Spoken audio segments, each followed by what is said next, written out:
Om Shanti. Good morning. 8 अप्रैल 2025 की मुरली का सार है, मीठे बच्चे, सर्वोत्तम युग यह संगम है। इसमें ही तुम आत्माएं परमात्मा बाप से मिलती हो। यही है सच्चा सच्चा कुंभ। प्रश्न है, कौन सा पाठ बाप ही पढ़ाते हैं, कोई मनुष्य नहीं पढ़ा सकते? उत्तर है, देही अभिमानी बनने का पाठ एक बाप ही पढ़ाते हैं। यह पाठ कोई देहधारी नहीं पढ़ा सकता। पहले पहले तुमको आत्मा का ज्ञान मिलता है। तुम जानते हो, हम आत्माएं परमधाम से एकटर बन पार्ट बजाने आए। अभी नाटक पूरा होता है।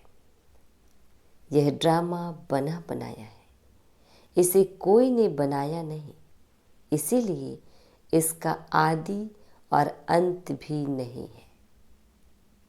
गीत है, जाग सजनिया जाग, नवयुग आया कि आया सजनिया, जाग सजनिया जाग। ओम शांति। डिटेल है, बच्चों ने यह गीत तो अनेक बार सुना होगा। साजन सजनियों से कहते हैं, उनको साजन कहा जाता है जब शरीर में आते हैं, नहीं तो वह बाप है, तुम बच्चे हो। जब शरीर में आते हैं माना जब ब्रह्मा के तन में आते हैं। तुम सब भक्तियां हो, भगवान को याद करते हो, ब्राइड ग्रूम को याद करती है। दुल्हन ब्राइड ग्रूम अर्थात दूल्हा सबका माशूक है। ब्राइड ग्रूम दूल्हा वह बैठ बच्चों को समझाते हैं, अर्थात शिव बाबा को कह रहे हैं, अब जागो, नया युग आता है। नया अर्थात नई दुनिया सतयुग, पुरानी दुनिया है कलयुग। अब बाप आए हुए हैं, तुमको स्वर्गवासी बनाते हैं। कोई मनुष्य तो कह ना सके कि हम तुमको स्वर्गवासी बनाते हैं। सन्यासी तो स्वर्ग और नरक को बिल्कुल नहीं जानते। जैसे और धर्म है, वैसे सन्यासियों का भी एक और धर्म है। वह कोई आदि सनातन देवी देवता धर्म नहीं है। आदि सनातन देवी देवता धर्म की भगवान ही आकर स्थापना करते हैं। जो नरकवासी है वही फिर सतयुगी स्वर्गवासी बनते हैं। अभी तुम नरकवासी नहीं हो, अभी तुम हो संगम युग पर। संगम होता है बीच का। संगम पर स्वर्गवासी बनने का तुम पुरुषार्थ करते हो, इसलिए संगम युग की महिमा है।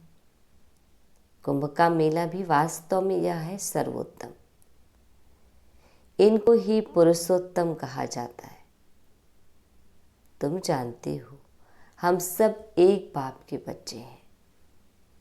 ब्रदरहुड कहते हैं ना, सभी आत्माएं आपस में भाई भाई हैं। कहते हैं हिंदू चीनी भाई भाई, सब धर्म के हिसाब से तो भाई भाई है। यह ज्ञान तुमको अभी मिला है। बाप समझाते हैं, तुम मुझ बाप की संतान हो। अभी तुम सम्मुख सुनते हो, वह तो सिर्फ कहने मात्र कह देते हैं कि सभी आत्माओं का बाप एक है। उस एक को ही याद करते हैं। मेल व फीमेल दोनों में आत्मा है। इस हिसाब से भाई भाई है, फिर भाई बहन, फिर उसके बाद स्त्री पुरुष हो जाते हैं। तो बाप आकर बच्चों को समझाते हैं। गाया भी जाता है, आत्माएं परमात्मा अलग रहे बहुकाल, सुंदर मेला कर दिया जब सद्गुरु मिला दलाल। ऐसे नहीं कहा जाता कि नदियाँ और सागर अलग रहे बहुकाल। बड़ी बड़ी नदियाँ तो सागर से मिली रहती है। यह भी बच्चे जानते हैं, नदी सागर के बच्ची है। सागर से पानी निकलता है, बादलों द्वारा फिर बरसात पड़ती है पहाड़ों पर, फिर नदियाँ बन जाती है, तो सभी हो जाते हैं सागर के बच्चे और बच्चियाँ। बहुतों को यह भी पता नहीं है कि पानी कहाँ से निकलता है, यह भी सिखाया जाता है। तो अब बच्चे जानते हैं ज्ञान सागर एक ही बाप है। यह भी समझाया जाता है तुम सभी आत्माएं हो, बाप एक है, आत्मा भी निराकार है। फिर जब सागर में आते हो तो पुनर्जन्म लेते हो। बाप भी जब साकार में आए तब आकर मिले। बाप का मिलना एक बार होता है। इस समय आकर सबसे मिले हैं। यह भी जानते जाएंगे कि भगवान है। गीता में श्री कृष्ण का नाम डाल दिया है, परंतु श्री कृष्ण तो यहाँ आ न सके। वह कैसे गाली खाएंगे? यह तुम जानते हो, श्री कृष्ण की आत्मा इस समय है। पहले पहले तुमको ज्ञान मिलता है आत्मा का। तुम आत्मा हो, अपने को शरीर समझ इतना समय चले हो। अब बाप आकर देही अभिमानी बनाते हैं। साधु संत आदि कभी तुमको देही अभिमानी नहीं बनाते हैं। तुम बच्चे हो, तुमको बेहद के बाप से वर्षा मिलता है। तुम्हारी बुद्धि में है कि हम परम धाम में रहने वाले हैं। फिर यहाँ हम पाठ बजाने आए। अभी यह नाटक पूरा होता है। यह ड्रामा कोई ने बनाया नहीं है, यह बना बनाया ड्रामा है। इससे पूछते हैं यह ड्रामा कब से शुरू हुआ? तुम बोलो यह तो अनादि ड्रामा है, इसका आदि अंत नहीं होता। पुराना सो नया, नया सो पुराना होता है। यह पाठ तुम बच्चों को पक्का है। तुम जानते हो नई दुनिया कब बनती है, फिर पुरानी कब होती है, यह भी कोई कोई की बुद्धि में पूरी रीति है। तुम जानते हो अभी नाटक पूरा होता है, फिर रिपीट होगा। बरोबर हमारा 84 जन्मों का पाठ पूरा हुआ। अब बाप हमको ले जाने के लिए आए हैं। बाप गाइड भी है ना। तुम सब पंडे हो। पंडे लोग यात्रियों को ले जाते हैं। वह है जिस्मानी पंडे, तुम हो रूहानी पंडे। इसलिए तुम्हारा नाम पांडव गवर्नमेंट भी है, परंतु गुप्त। पांडव कौरव यादव क्या करत भय। इस समय की बात है, जबकि महाभारत लड़ाई का समय भी है। अनेक धर्म है, दुनिया भी तमो प्रधान है। वैरायटी धर्मों का झाड़ सारा पुराना हो गया है। तुम जानते हो इस झाड़ का पहला पहला फाउंडेशन है आदि सनातन देवी देवता धर्म। सतयुग में थोड़े होते, फिर वृद्धि को पाते हैं। यह किसको भी पता नहीं, तुम्हारे में भी नंबरवार है। स्टूडेंट में कोई अच्छा समझदार होते हैं, अच्छी धारणा करते हैं और कराने का शौक होता है। कोई तो अच्छी रीति धारण करते हैं, कोई मीडियम, कोई थर्ड, कोई फोर्थ, प्रदर्शनी में तो रिफाइन रीति समझाने वाले चाहिए। पहले बताओ कि दो बाप है, एक बेहद का पारलौकिक बाप, दूसरा है हद का लौकिक बाप। भारत को बेहद का वर्षा मिला था। भारत स्वर्ग था जो फिर नर्क बना है। इनको आसुरी राज्य कहा जाता है। भक्ति भी पहले पहले अव्यभिचारी होती है। एक शिव बाबा को ही याद करते हैं। बाप कहते हैं, बच्चे पुरुषोत्तम बनना है तो जो कनिष्ठ बनाने वाली बातें हैं उन्हें न सुनो, एक बाप से सुनो। अव्यभिचारी ज्ञान सुनो और कोई से जो सुनेंगे वह है झूठ। बाप अभी तुमको सच सुनाकर पुरुषोत्तम बनाते हैं। इविल बातें तुम सुनते सुनते कनिष्ठ बन गए हो। सोझरा है ब्रह्मा का दिन, अंधियारा है ब्रह्मा की रात। यह सब पॉइंट्स धारण करनी है। नंबरवार तो हर बात में होते ही है। डॉक्टर कोई 10-20 हज़ार एक ऑपरेशन कर लेते, कोई को खाने के लिए भी नहीं। बैरिस्टर भी ऐसे होते हैं। तुम भी जितना पढ़ेंगे और पढ़ाएंगे उतना ऊंच पद पाएंगे। फर्क तो है ना। दास दासियों में भी नंबरवार होते हैं। सारा मदार पढ़ाई पर है। अपने से पूछना चाहिए, हम कितना पढ़ते हैं? भविष्य जन्म जन्मांतर क्या बनेंगे? जो जन्म जन्मांतर बनेंगे सो कल्प कल्पांतर बनेंगे। इसलिए पढ़ाई पर तो पूरा अटेंशन देना चाहिए। विष पीना तो एकदम छोड़ देना होता है। सतयुग में तो ऐसे नहीं कहा जाएगा, मूत पलीती कपड़ धोए। इस समय सबकी चोली सड़ी हुई है। तमो प्रधान है ना, यह भी समझाने की बात है ना। सबसे पुराना चूल्हा किसका है? हमारा। हम इस शरीर को बदलते रहते हैं।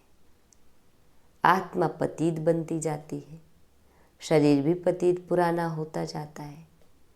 शरीर बदलना होता है, आत्मा तो नहीं बदलेगी।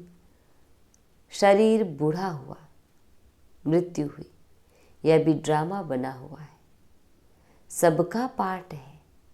आत्मा है अविनाशी। आत्मा खुद कहती है, मैं शरीर छोड़ती हूँ। देही अभिमानी बनना पड़े। मनुष्य सब देह अभिमानी है। आधा कल्प है देह अभिमानी अर्थात बॉडी कॉन्शियस। आधा कल्प है देही अभिमानी अर्थात सोल कॉन्शियस। देही अभिमानी होने के कारण सतयुगी देवताओं को मोहजीत का टाइटल मिला हुआ है, क्योंकि वहाँ समझते हैं हम आत्मा है। अब यह शरीर छोड़ दूसरा लेना है। मोहजीत राजा की भी कथा है ना। बाप समझाते हैं, देवी देवता मोहजीत होते हैं। खुशी से एक शरीर छोड़ दूसरा लेना है। बच्चों को सारी नॉलेज बाप द्वारा मिल रही है। तुम ही चक्र लगाकर अब फिर आए मिले हो। जो और धर्मों में कन्वर्ट हो गए हैं वह भी आकर मिलेंगे। अपना थोड़ा बहुत वर्षा ले लेंगे। धर्म ही बदल गया ना। पता नहीं कितना समय उस धर्म में रहे हैं। 2-3 जन्म ले सकते हैं। कोई को हिंदू से मुसलमान बना दिया तो उस धर्म में आता रहेगा, फिर यहाँ आता है। यह भी है डिटेल की बातें। बाप कहते हैं, इतनी बातें याद ना कर सको। अच्छा, अपने को बाप का बच्चा तो समझो। अच्छे अच्छे बच्चे भी भूल जाते हैं, बाप को याद नहीं करते हैं। माया इसमें भुलाती है। तुम भी पहले माया की मुरीद थे ना, अब ईश्वर के बनते हो। वह ड्रामा में पार्ट है। अपने को आत्मा समझ बाप को याद करना है। जब तुम आत्मा पहले पहले शरीर में आई थी तो पवित्र थी, फिर पुनर्जन्म लेते लेते पतित बने हो। अब फिर बाप कहते हैं नष्ट मोह बनो। इस शरीर में ही मोह न रखो। अभी तुम बच्चों को इस पुरानी दुनिया से बेहद का वैराग्य आता है, क्योंकि इस दुनिया में सब एक दो को दुख देने वाले हैं। इसलिए इस पुरानी दुनिया को ही भूल जाओ। हम अशरीरी आए थे, फिर अब अशरीरी होकर वापस जाना है। अब यह दुनिया ही खत्म होनी है। तमो प्रधान से सतो प्रधान बनने लिए बाप कहते हैं माँ में कम याद करो। श्री कृष्ण तो कह ना सके कि माँ में कम याद करो। श्री कृष्ण तो सतयुग में होता है। बाप ही कहते हैं मुझे तुम पतित पावन भी कहते हो, तो अब मुझे याद करो। मैं यह युक्ति बताता हूँ पावन बनने की, कल्प कल्प की युक्ति बताता हूँ। जब पुरानी दुनिया होती है तो भगवान को आना पड़ता है। मनुष्यों ने ड्रामा की आयु लंबी चौड़ी कर दी है, तो मनुष्य बिल्कुल ही भूल गए हैं। अब तुम जानते हो यह संगम युग है, यह पुरुषोत्तम बनने का युग। मनुष्य तो बिल्कुल ही घोर अंधियारे में पड़े हैं। इस समय है सब तमो प्रधान। अभी तुम तमो प्रधान से सतो प्रधान बनते हो। तुमने ही सबसे जास्ती भक्ति की है। अब भक्ति मार्ग खत्म होता है। भक्ति है मृत्यु लोक में, फिर आएगा अमर लोक। तुम इस समय ज्ञान लेते हो, फिर भक्ति का नाम निशान नहीं रहेगा। हे भगवान, हे राम, यह सब भक्ति के अक्षर है। इसमें कोई आवाज नहीं करना है। बाप ज्ञान का सागर है, आवाज थोड़े ही करते हैं। उनको कहा ही जाता है सुख शांति का सागर।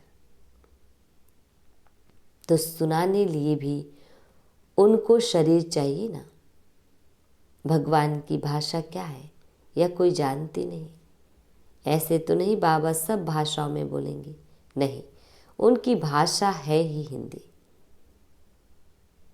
बाबा एक ही भाषा में समझाते हैं, फिर ट्रांसलेट कर तुम समझाते हो। फॉरेनर्स आदि जो भी मिले उनको बाप का परिचय देना है। बाप आदि सनातन देवी देवता धर्म की स्थापना कर रहे हैं। त्रिमूर्ति पर समझाना चाहिए। प्रजापिता ब्रह्मा के कितने ब्रह्मा कुमार कुमारियां हैं। कोई भी आए तो पहले उनसे पूछो किसके पास आए हो। बोर्ड तो लगा पड़ा है प्रजापिता ब्रह्मा कुमारी ईश्वरीय विश्वविद्यालय, वह तो रचने वाला हो गया, परंतु उनको भगवान नहीं कह सकते हैं। भगवान निराकार को ही कहा जाता है। यह ब्रह्मा कुमार कुमारियां ब्रह्मा की संतान है। तुम यहाँ किस लिए आए हो? हमारे बाप से तुम्हारा क्या काम? बाप से बच्चों का ही काम होगा ना। हम बाप को अच्छी रीति जानते हैं। गाया हुआ है सन सोज फादर, हम उनके बच्चे हैं। अच्छा, मीठे मीठे शिकिल दे बच्चों प्रति माता पिता बाप दादा का याद प्यार और गुड मॉर्निंग। रूहानी बाप की रूहानी बच्चों को नमस्ते। हम रूहानी बच्चों की रूहानी माता पिता बाप दादा जी को याद प्यार गुड मॉर्निंग और नमस्ते। शुक्रिया मीठे प्यारे बाबा, आपका लाख लाख शुक्रिया। धारणा के लिए मुख्य सार है, फर्स्ट पॉइंट है पुरुषोत्तम बनने के लिए कनिष्ठ बनाने वाली जो इवील बातें हैं वह नहीं सुननी है। एक बाप से ही अव्यभिचारी ज्ञान सुनना है। सेकंड पॉइंट है, नष्ट मोहा बनने के लिए देही अभिमानी बनने का पूरा पूरा पुरुषार्थ करना है। बुद्धि में रहे यह पुरानी दुख देने वाली दुनिया है, इसे भूलना है, इससे बेहद का वैराग्य हो। वरदान, संगम युग की सर्व प्राप्तियों को स्मृति में रख चढ़ती कला का अनुभव करने वाले श्रेष्ठ प्रारब्धी भव। डिटेल, परमात्मा मिलन व परमात्मा ज्ञान की विशेषता है अविनाशी प्राप्तियां होना। ऐसे नहीं कि संगम युग पुरुषार्थी जीवन है और सतयुगी प्रारब्धी जीवन है। संगम युग की विशेषता है एक कदम उठाओ और 1000 कदम प्रारब्ध में पाओ। तो सिर्फ पुरुषार्थी नहीं लेकिन श्रेष्ठ प्रारब्धी है। इस स्वरूप को सदा सामने रखो। प्रारब्ध को देखकर सहज ही चढ़ती कला का अनुभव करेंगे। पाना था सो पा लिया, यह गीत गाओ तो घुटके और झुटके खाने से बच जाएंगे। स्लोगन, ब्राह्मणों का श्वास हिम्मत है, जिससे कठिन से कठिन कार्य भी आसान हो जाता है। अव्यक्त इशारे, कंबाइंड रूप की स्मृति से सदा विजयी बनो। डिटेल है, जैसे ब्रह्मा बाप को देखा कि बाप के साथ स्वयं को सदा कंबाइंड रूप में अनुभव किया और कराया। इस कंबाइंड स्वरूप को कोई अलग कर नहीं सकता। ऐसे सपूत बच्चे सदा अपने को बाप के साथ कंबाइंड अनुभव करते हैं।